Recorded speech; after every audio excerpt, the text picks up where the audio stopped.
আজ জুমার রাত। আল্লাহ সুবহানাহু ওয়া তাআলার এই শক্তিশালী নাম শুধু আপনারা 100 বার পড়বেন। আজ রাতেই আপনার ভাগ্য পরিবর্তন হবে। আল্লাহ সুবহানাহু ওয়া তাআলা দুনিয়ার সমস্ত রিজিকের দরজা খুলে দেবে। আপনার অভাব অনটন চলে যাবে। আপনি আল্লাহ তাআলার কাছে যা চাইবেন আল্লাহ আপনাকে তাই দেবেন, যদি ভিডিওতে বলা নিয়ম এবং শর্ত ঠিক রেখে আমল করেন। আল্লাহর কসম করে বলতে পারি, আপনার মনের আশা, আপনার দোয়া আল্লাহ তাআলা কবুল করবেন। কারণ আজ পর্যন্ত এই আমল করে ব্যর্থ হয়েছে একটি লোক নেই। আমি বহুবার এই আমল করে আমি ফলাফল পেয়েছি। যদি আপনারা আমল দ্বারা ফলাফল পেতে চান, ভাগ্য পরিবর্তন করতে চান, অভাব অনটন দূর করতে চান, তাহলে আজকের এই আমলটি আপনার জন্য। যদি টেনে টেনে ভিডিও দেখে কোনো পয়েন্ট মিস করে ফেলেন তাহলে কিন্তু কাজে আসবে না। তাই না টেনে সম্পূর্ণ ভিডিও দেখার অনুরোধ রইল। আর যারা এখনও চ্যানেলটি সাবস্ক্রাইব করেননি, দয়া করে চ্যানেলটি সাবস্ক্রাইব করে পাশে থাকবেন। আজ জুমার রাত, অত্যন্ত গুরুত্বপূর্ণ একটি রাত। যাদের ভাগ্য কোনোভাবে পরিবর্তন হচ্ছে না, অভাব অনটন দূর হচ্ছে না, সংসারে টাকা পয়সা আয় হচ্ছে না, আপনার জন্য আজ সুবর্ণ সুযোগ। এই সুযোগটাকে যদি মিস করে ফেলেন তাহলে আপনি জীবনে অনেক কিছু হারাবেন। দেখা যাচ্ছে অনেক যুবকের চারদিক থেকে অন্ধকার হয়ে আসে, কোনো কিছু করতে পারে না, অপারগ হয়ে গেছে, টাকা পয়সার প্রয়োজন, দারিদ্রতার মধ্যে পড়ে রয়েছে, অভাব অনটন যাচ্ছে না, ঋণের বোঝা দূর হচ্ছে না। তাহলে আজ জুমার রাত্রে আপনার জন্য এই গুরুত্বপূর্ণ সময় আমলটি করলে 100% নিশ্চিত দেখেন ফলাফল পাবেন। দেখুন, আল্লাহ তাআলা ওই সময় তিনি নিজে এসে ডাকতে থাকেন, কার কি লাগবে, কে অভাবে আছে, কে দারিদ্রতার মধ্যে আছে, কে বিপদে আছে, কার সুস্থতা লাগবে, কার টাকা পয়সা লাগবে, ধন সম্পদ লাগবে। এভাবে আল্লাহ তাআলা নিজে ডাকতে থাকেন। আর ওই সময় যখন কোনো বান্দা আল্লাহ তাআলার কাছে দোয়া করে, আল্লাহ তাআলা তাকে তা দিয়ে দেন। ধরেন আপনার বাড়িতে সরকার এসে বলছে যে অমুক করিম সাহেব, রহিম সাহেব, আপনার কি টাকা লাগবে, আপনার সম্পদ লাগবে, আপনার অমুকটা লাগবে, আপনার গাড়ি লাগবে, বাড়ি লাগবে। এইভাবে যদি আপনাকে এসে বলতে থাকে আর আপনি যদি বলেন ভাই আমার গাড়ি লাগবে, আমার টাকা লাগবে, তাহলে কত সহজ হয়। ঠিক তেমনি আল্লাহ রাব্বুল আলামিন আমাদেরকে নিম্ন আকাশে নেমে এসে এই রাত্রে আমাদেরকে ডাকতে থাকেন, কার টাকা লাগবে, কে অসুস্থতায় আছে, কে সুস্থতায় আছে। আল্লাহ তাআলা যখন ডাকতে থাকে যে কার লাগবে, তখন যদি আপনি উঠে হাজিরা দেন যে আল্লাহ আমার তো লাগবে, আল্লাহ আমার টাকা লাগবে, আমার পয়সা লাগবে, আমার ধন সম্পদ লাগবে, তাহলে কি আল্লাহ তাআলা আপনাকে দেবে না? অবশ্যই দেবে ভাই, অবশ্যই দেবে। তো আপনাকে চাওয়ার মতো চাইতে হবে। কারণ আল্লাহ রাসূল সাল্লাল্লাহু আলাইহি ওয়াসাল্লাম বলেন, যখন কোনো বান্দা আল্লাহ তাআলার কাছে দুহাত তোলেন, নিয়ম এবং শর্ত ঠিক আছে, তাহলে আল্লাহ রাব্বুল আলামিন ওই সকল বান্দার চাওয়া পাওয়াকে খালি হাতে ফেরত দিতে লজ্জাবোধ করেন। আল্লাহ রাব্বুল আলামিন কখনোই তার বান্দাদেরকে খালি হাতে ফেরত দেন না, তিনি লজ্জাবোধ করেন যদি শর্ত এবং চাওয়া ঠিক থাকে। আমার আপনার রব কখনোই তার বান্দাকে না করতে জানে না। আপনি চেয়েছেন এখন, আল্লাহ তাআলা বলবে তোকে দেব। আল্লাহ তাআলা কখনো না করতে জানেন না। কারণ আল্লাহ রাব্বুল আলামিন পবিত্র কোরআনে বলেন, উদউনি আস্তাজিব লাকুম, তোমরা আমাকে ডাকো, আমি তোমাদের ডাকে সাড়া দেব। আল্লাহ তাআলা আরও বলেন যে তোমরা আমার কাছে দোয়া করো, আমি তোমাদের দোয়া কবুল করব। তো আল্লাহ রাব্বুল আলামিনই বলছেন যে আমাদের দোয়া কবুল করবেন। কিন্তু মূলত সমস্যা হচ্ছে আমরা চাওয়ার মতো চাইতে পারি না। এখন অনেকে বলবেন যে যদি চাইলেই আল্লাহ তাআলা দেবে, আপনি বলছেন ভাগ্য পরিবর্তন হবে, রিজিকের চাকা ঘুরে যাবে, তাহলে আমরা তো এই যে দোয়া করছি, তাহলে ভাগ্য কিভাবে পরিবর্তন হবে? ভাগ্য তো এটা ফিক্সড করা রয়েছে। দেখুন, আপনারা তিরমিজি শরীফের হাদিস 2139 নম্বর হাদিসটা যাচাই করতে পারেন যে দোয়ার শক্তি এতটাই, বান্দার ভাগ্য পরিবর্তন করতে পারে দোয়ার মাধ্যমে, আর বান্দার হায়াত বৃদ্ধি করতে পারে কেমন? নেক কাজের মাধ্যমে। এখন কথা হচ্ছে তাইলে হায়াত কিভাবে বাড়ে? দেখুন, আপনি 40 বছর, 50 বছর, 100 বছর বাঁচতে পারেন যদি আপনার হায়াতের তালিকা থাকে, কিন্তু তার থেকে বেশি আপনি বাঁচতে পারবেন না। কিন্তু আপনি যে 50-60 বছর বাঁচবেন, সেখানে বাঁচার মতনই বাঁচবেন। আপনি এমন কিছু করে যাবেন যা কেউ 100-200 বছরও করতে পারবে না।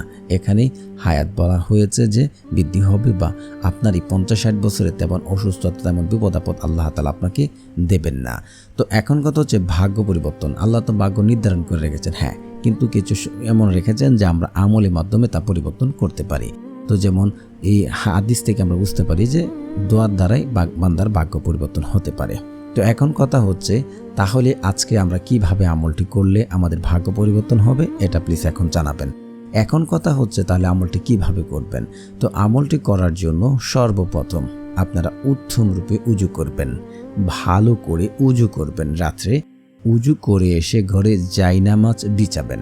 জায়নামাজ বিছিয়ে আপনি 2 রাকাত, 4 রাকাত, 8 রাকাত তাহাজ্জুদের নামাজ পড়বেন। কারণ ওই সময় বান্দা আল্লাহর সাথে সরাসরি সম্পর্ক স্থাপন করেন। ওই সময় আল্লাহ তাআলা তার বান্দাকে ডাকতে থাকেন। তো আপনি ওখানে এইভাবে নামাজ পড়বেন, সুবহানা রব্বিয়াল আলা, সুবহানা রব্বিয়াল আলা, সুবহানা রব্বিয়াল আলা। সিজদাতে তখন 3 বার, 5 বার, 7 বার বলবেন। তারপর আপনি আল্লাহ তাআলার কাছে বাংলাতেও চাইতে পারেন সিজদায় অবস্থায় যে আল্লাহ, আমি তো অভাবে আছি, আমার অভাব দূর করো, আমাকে দুনিয়া এবং আখেরাতে উভয় জাহানের কল্যাণ দান করো, আমার ধন লাগবে, সম্পদ লাগবে। এভাবে আল্লাহ তাআলার কাছে বাংলায় দোয়া করতে থাকেন, সমস্যা নেই। তখন সিজদাতে আল্লাহ তাআলার সাথে সরাসরি আপনার দোয়া কবুল হয়। কারণ হচ্ছে নফল নামাজে আপনি এভাবে দোয়া করতে পারবেন, ফরজ নামাজে নয়। তো এইভাবে আপনি নামাজটা শেষ করে আপনি বসবেন। বসে আপনি জিকির করবেন, সুবহানাল্লাহ, সুবহানাল্লাহ, সুবহানাল্লাহ, আলহামদুলিল্লাহ, আলহামদুলিল্লাহ, আল্লাহু আকবার, আল্লাহু আকবার। এই 3টি জিকির আপনারা 33 বার করে পড়ে নেবেন। তারপরে হচ্ছে আপনারা পড়বেন ইস্তেগফার। ইস্তেগফার কেন করবেন? ইস্তেগফার হচ্ছে আল্লাহ তাআলার কাছে ক্ষমা চাওয়া, আপনি তওবা করা। মানে আল্লাহ তাআলার কাছে যে ব্যক্তি ক্ষমা চাবে, সূরা নূহ আয়াত নাম্বার 10 থেকে 12টা যাচাই করবেন। যে ব্যক্তি আল্লাহ তাআলার কাছে ক্ষমা প্রার্থনা করে, আল্লাহ রাব্বুল আলামিন তাকে তো ক্ষমা করে দেন এবং তার জীবনে যত অভাব অনটন আছে তা দূর করে দেন, তার সন্তান সন্তুষ্টি দিয়ে তাকে ভরিয়ে দেন। আর যে ব্যক্তি বেশি বেশি ইস্তেগফার পড়বে, আল্লাহ রাব্বুল আলামিন ওই ব্যক্তির জীবনের যত অভাব আছে, দারিদ্রতা আছে, বিপদ আপদ আছে, আপনার সংসারে বা ফ্যামিলিতে স্টিল নাও এখনও যদি আপনার ফ্যামিলিতে অভাব দেখে থাকে, তাহলে তা দূর করে দেবেন। এবং আপনি যদি দুনিয়াতে কঠিন কোনো বিপদে পড়েন, যেখান থেকে উদ্ধার হতে পারছেন না, আল্লাহ রাব্বুল আলামিন কুদরতিভাবে আপনার বিপদ আপদ দূর করবেন এবং আপনাকে এমন সকল জায়গা থেকে, এমন সকল উৎস থেকে রিজিক দেবেন যা আপনি কোনোদিন কল্পনা করেননি, চিন্তাও করেননি। তো অবশ্যই আপনারা 100 বার ইস্তেগফার পড়বেন। আস্তাগফিরুল্লাহ, আস্তাগফিরুল্লাহ, আস্তাগফিরুল্লাহ, আস্তাগফিরুল্লাহ। অনেকে পড়ে আস্তাগফিরুল্লাহ, আস্তাগফিরুল্লাহ। এভাবে পড়লে কোনো কাজে আসবে না, কারণ উচ্চারণ এখানে ঠিক হচ্ছে না। তারপরে হচ্ছে আপনারা একবার আয়াতুল কুরসি পড়ে নেবেন।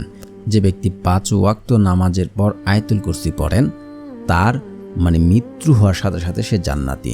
যদি 5 ওয়াক্ত নামাজের পর পড়ে থাকেন, সে জান্নাতে যেতে পারে না, তার মৃত্যু হচ্ছে না বিদায়। তো আপনারা অবশ্যই আয়াতুল কুরসি পড়বেন একবার। আল্লাহু লা ইলাহা ইল্লা হুয়াল হাইয়ুল কাইয়্যুম لا تأخذه سنة ولا نوم له ما في السماوات وما في الأرض من ذا الذي يشفع عنده إلا بإذنه يعلم ما بين أيديهم وما خلفهم ولا يحيطون بشيء من علمه إلا بما شاء وسع كرسيه السماوات والأرض ওয়ালা ইয়াউদু হিফযুহুমা ওয়া হুয়াল আলিয়্যুল আযীম। এভাবে আপনারা পড়ে নেবেন। তারপর হচ্ছে, যদি আপনার ঋণ থেকে থাকে, ঋণের জন্য বিদেশে গিয়েছিলেন, ঋণ পরিশোধ করতে পারছেন না, ব্যবসা দিয়েছিলেন, ঋণ পরিশোধ করতে পারছেন না, অপারগ হয়ে গেছেন, তার জন্য ঘুমাতে পারছেন না, এই দোয়াটি আপনারা বেশি বেশি পড়ার চেষ্টা করবেন। আল্লাহুম্মা কফিনি বিহালালিকা ওয়ান হারামিকা ওয়াগনিনি বিফাদলিকা আম্মান সিওয়াক। আমি আবার পড়ছি, আল্লাহুম্মা কফিনি বিহালালিকা ওয়ান হারামিকা ওয়াগনিনি বিফাদলিকা আম্মান সিওয়াক। এই দোয়াটি আপনারা পড়বেন ইনশাআল্লাহ। আপনার যদি সমুদ্র সম পরিমাণও যদি ঋণ থাকে, পাহাড় সম পরিমাণও, আল্লাহ তাআলা কুদরতিভাবে এই ঋণ পরিশোধ করার ব্যবস্থা করে দেবেন। তারপরে হচ্ছে আপনারা পড়ে নেবেন 3 বার দুরূদ শরীফ। যদি দুরূদ না পড়েন তাহলে আপনার দোয়া কবুল হবে না, সেটা আসমানে গিয়ে ঝুলন্ত অবস্থায় থাকবে। আর দুরূদের বহু বহু ফজিলত রয়েছে। তো সকাল সন্ধ্যায় সবসময় এমনিতেও দুরূদ পড়ার চেষ্টা করবেন। তো যারা দুরূদে ইব্রাহিম পারেন না, আপনারা ছোট্ট দুরূদটা পড়বেন, সাল্লাল্লাহু আলাইহি ওয়াসাল্লাম, সাল্লাল্লাহু আলাইহি ওয়াসাল্লাম, সাল্লাল্লাহু আলাইহি ওয়াসাল্লাম। প্রথমে 3 বার পড়বেন, তারপর দোয়া শেষে আবার 3 বার পড়বেন, সাল্লাল্লাহু আলাইহি ওয়াসাল্লাম, সাল্লাল্লাহু আলাইহি ওয়াসাল্লাম। তারপরে আপনারা একবার সূরা ফাতিহা পড়বেন, বিসমিল্লাহির রহমানির রহিম, আলহামদুলিল্লাহি রাব্বিল আলামিন, আর রহমানির রহিম, মালিকি ইয়াউমিদ্দিন, ইয়্যাকা না'বুদু ওয়া ইয়্যাকা নাস্তাঈন, ইহদিনাস সিরাতাল মুস্তাকিম, সিরাতাল্লাযীনা আন'আমতা আলাইহিম গায়রিল মাগদুবি আলাইহিম ওয়ালাদ-দাল্লিন, আমিন। তারপর আপনারা 3 বার সূরা ইখলাস পড়বেন, বিসমিল্লাহির রহমানির রহিম, কুল হুয়াল্লাহু আহাদ, আল্লাহুস সামাদ, লাম ইয়ালিদ ওয়া লাম ইউলাদ ওয়া লাম ইয়াকুল লাহু কুফুয়ান আহাদ। তারপর আল্লাহ তাআলার এই শক্তিশালী নামটি পড়ে নেবেন। তো প্রিয় বন্ধুরা, যারা এই চ্যানেলটি সাবস্ক্রাইব করবেন ইনশাআল্লাহ তাদেরও মনের আশা পূর্ণ হবে, কারণ যাদের মন ভালো তারা অন্যদের সহযোগিতা করেন, আল্লাহ তাআলাও তাদের মনের আশা পূর্ণ করেন। আল্লাহ তাআলার সেই শক্তিশালী নামটি হচ্ছে ইয়া আল্লাহু, ইয়া আল্লাহু, ইয়া আল্লাহু। এটাকে ইসমে আজম বলা হয়। আর ইসমে আজম পড়ে যখন কেউ আল্লাহ তাআলার কাছে চায়, ওই সময় আল্লাহ তাআলা সাথে সাথে তাদের, যেহেতু আজ জুমার রাত, আল্লাহ তাআলাই আমাদের ডাকছেন, এবং আমরা যদি ইসমে আজম পড়ে দেখি, আল্লাহ তাআলা আরও দ্রুত দোয়া কবুল করবেন ইনশাআল্লাহ, যদি আপনি এই নিয়মগুলি এবং শর্তগুলি ঠিক থাকে। শর্ত কি? হালাল খাবার খেতে হবে, 5 ওয়াক্ত নামাজ পড়তে হবে, বিশ্বাস রেখে আমল করতে হবে, তাড়াহুড়া করা যাবে না, আত্মীয় সম্পর্কে চিহ্নিত করার দোয়া করা যাবে না। তাহলে ইনশাআল্লাহ, আল্লাহর কসম করে বলছে, আপনার দোয়া কবুল হবে। তো ভিডিওটি ভালো লাগলে একটি লাইক, কমেন্টে আপনার মনের আশা এবং সকলে লিখবেন আমিন সুম্মা আমিন।